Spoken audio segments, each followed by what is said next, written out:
Assalamu alaikum, this is Alex from Apocalypse.Intelligence. Today, we're going to be talking about the long-term effects of purchasing children. I'm using that phrase deliberately. Purchasing children.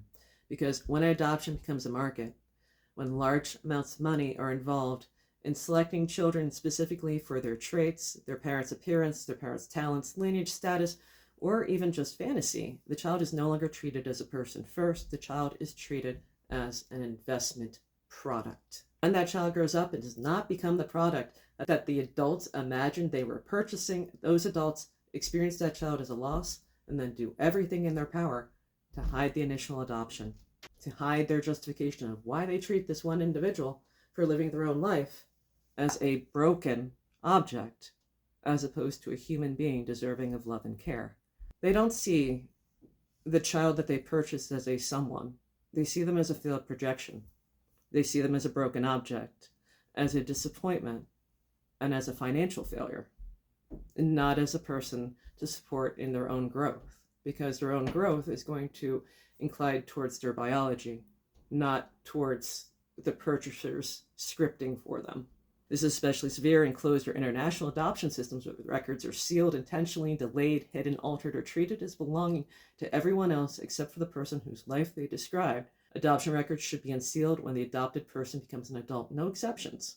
Not in our 40s, not after decades of estrangement, not only if we survive being separated from the people who know where we actually came from, not after the people who traded, selected, concealed, and profited from us have already written the story for us in every circle that they can get their hands on to hide the fact that they initially purchased the child. An adult has the right to know the truth of our origin, always. That includes our medical history. That includes our actual family history. That includes nationality, kinship, actual biological siblings, genetic relations, and the circumstances under which we were all moved. Because without that information, nothing else is seen accurately.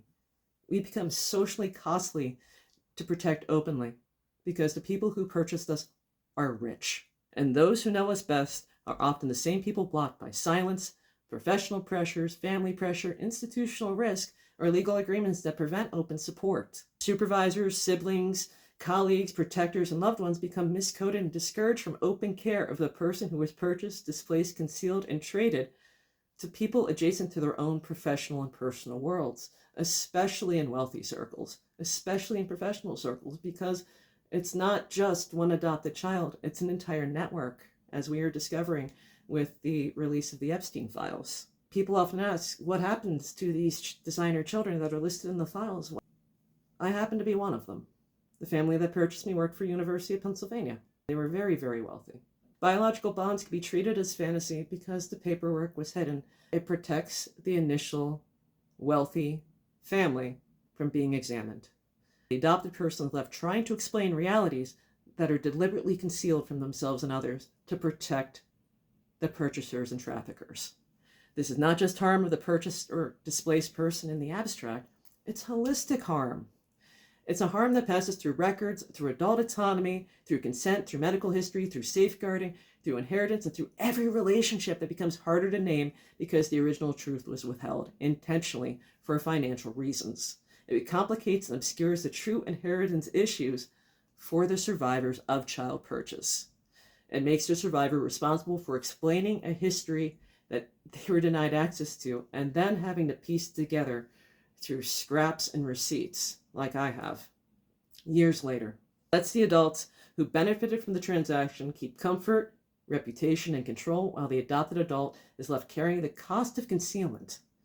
If a child can be selected, moved, renamed, and raised inside of another family's scripting and fantasy, then that child must at least have the right upon adulthood to choose, to recover the truth, and decide from there what life they want to live.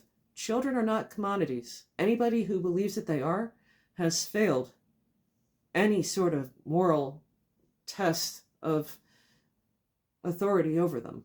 Adopted adults are not failed investments. Sealed records should not be used to protect the comfort of the wealthy adults who benefited from the transaction. So with that being said, assalamu alaikum. Please pray for me to be reunited with my actual biological brother and to be protected from further harms from those who never intended good for me because they purchased the child.